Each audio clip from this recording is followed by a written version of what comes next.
Hi guys, I'm Anita and I'm back with another video, and today it's time for another wrap up because I've read 5 more books. This video contains books 41 to 45 of the books that I read this year so far. The 41st book that I read this year was Six of Crows by Leigh Bardugo, the first book in the Six of Crows duology. Now I read this initially in preparation for Crooked Kingdom because it's nominated as the BookTube SFF Awards shortlist in the young adult category. But that being said, I have read this and I've actually done a full spoiler-free review of this. I have that up on my channel. I'll leave a link in the card symbol up here as well as in the description box below, so you can see more of my thoughts about this book. So for that reason, I won't get into a lot of details about this book in this video, but it does follow this group of sort of misfits that come together in order to do a rescue mission and has to break someone out of prison. First, I read the Grisha trilogy. I finished it last year, but I read the first one in the Grisha trilogy back in 2014. I really enjoyed the first book in that series, and I thought it was really fast-paced and just really sucked me in from the beginning. This was a little more difficult to get into, in my opinion, because I feel like all of the multiple perspectives you had to get used to the different sort of voices that you were reading from. And also it was a lot slower paced than I was used to by Leigh Bardugo. But I do love my slow-paced books. I just usually want to know that beforehand going into them. But as I was reading this, I really started to enjoy it, and I ended up giving it a 4 out of 5 stars. The 42nd book that I read this year was The Fifth Season by N.K. Jemisin. This is another book that I've done a full spoiler-free review of. I'll also leave a link to that in the card symbol up here as well as in the description box below. This was a very unique fantasy story following a sort of... This is the first book in the Broken Earth trilogy, and the reason I initially picked it up now was because of, again, a BookTube SFF read-alongs that is going to happen in May, where we're going to be reading Obelisk Gate, the second book in the series.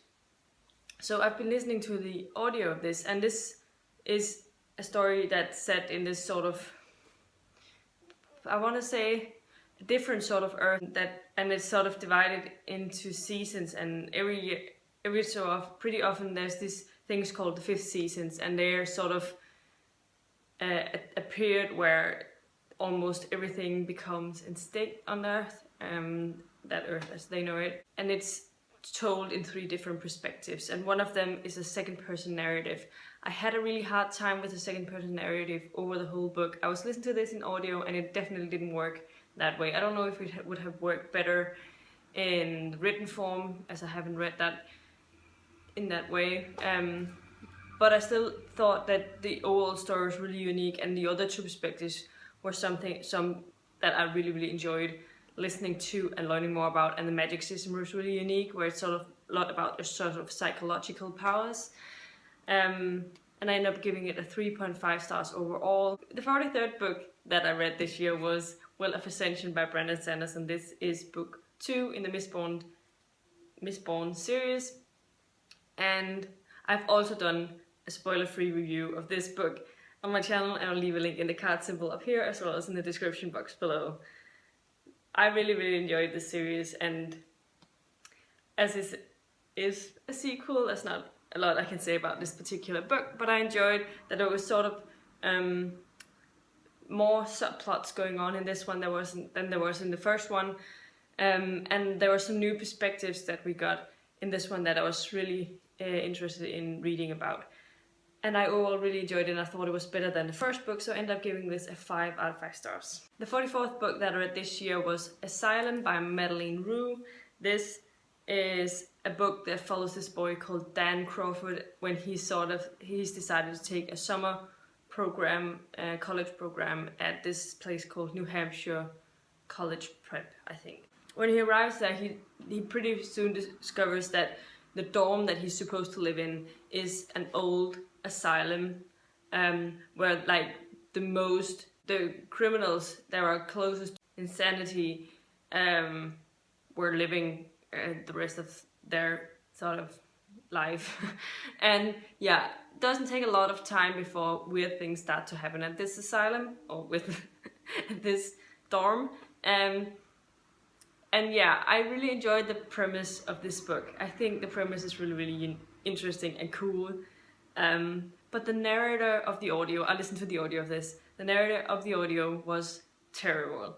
He really did not he didn't have a way of pulling me into the story. A narrator that has to read for this sort of book has to be able to have sort of a chill factor to it, so that you could really get the story and you could really be creeped out about it. Since this is a thriller and a psychological sort of horror thriller story. But it just didn't work very well for me. I wasn't immersed in the story at all. I found myself more often than not thinking, is this over soon? Because it's not even that long, it's only a 6-hour audio. But when you find yourself with every sort of 15 minutes that you're listening to this, is this over soon? Then it's definitely a sign that there's something wrong with the narration or the book. But I end up giving this a 3 stars because I did enjoy the plot and I did think that was interesting, and there were some elements of the book that I really enjoyed, but the narration was just really terrible. The 45th and final book of this video that I'm going to be talking about is The Dragons of Autumn Twilight by Margaret Weiss and Tracy Hickman. This is the first book in the Dragonlance series, or Chronicles. I initially picked this up because this series is my brother's sort of childhood favorite series. He read this first, my dad was reading this to him before my brother was able to read himself. And he really loved it then. And then as soon as he was able to read himself, he read through all of the books himself, reread them all. And then a couple of years ago, we both joined this service called Storytel, which is a platform where we pay a fee every month, and then you can have access to like hundreds and thousands of titles in either audio or ebook form. And I'm mostly listening to the audios on this service, as well as he is. And so he discovered that the complete series was on audio on this service, and he reread it and he asked me, will you please read it so that we can discuss it together?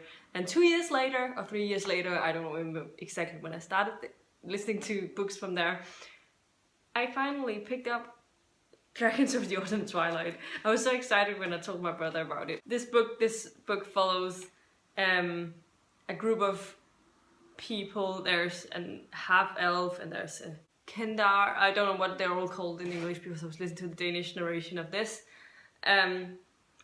But yeah, there was a lot of different sort of, and there was a dwarf as well. There was a lot of different fantasy, mythology creatures and all of that. But they get together again after I've been separated for some years because of some things that happened earlier, which I'm really curious about getting to know more about, hopefully, as it wasn't really explained in this book. But they go on this journey together as sort of evil is starting to stir again and pull a wreck on from the north, and so they're trying to figure out and trying to stop it, I guess.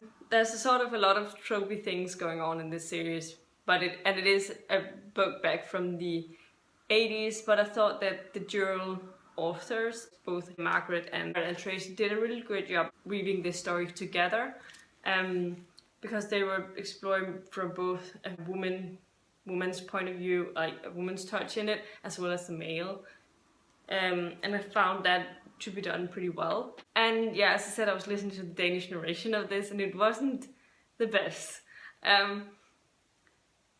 I haven't listened to a lot of Danish narrations ever, actually, but I have listened to a few that are really good. But this was, I guess, narrated back either in the early 90s or something, or back then. It definitely was an old narrator who spoke with a very posh Danish accent. And I don't know, I focused a little bit on that at times, but it wasn't something that ruined the overall experience of the book. So, and my brother did say that they shifted narrator after some time, so maybe I'll check when they shift that and I'll read the books from the library up until then, because I really did enjoy the actual story of this. but I don't think I want to listen to this narrator any more than I have to. But I ended up giving this book a 3.5 out of 5 stars. So these were the next 5 books that I read this year. Let me know in the comments down below if you've read any of the books, and if you have any thoughts about any of the books that I read, let me know about that. Have you read the Dragonlance books, and what are your thoughts on it? Is that some of your childhood books as well? Let me know as well. And if you liked the video, please give it a thumbs up, subscribe to my channel if you haven't already, and I'll see you in my next video very, very soon. Bye!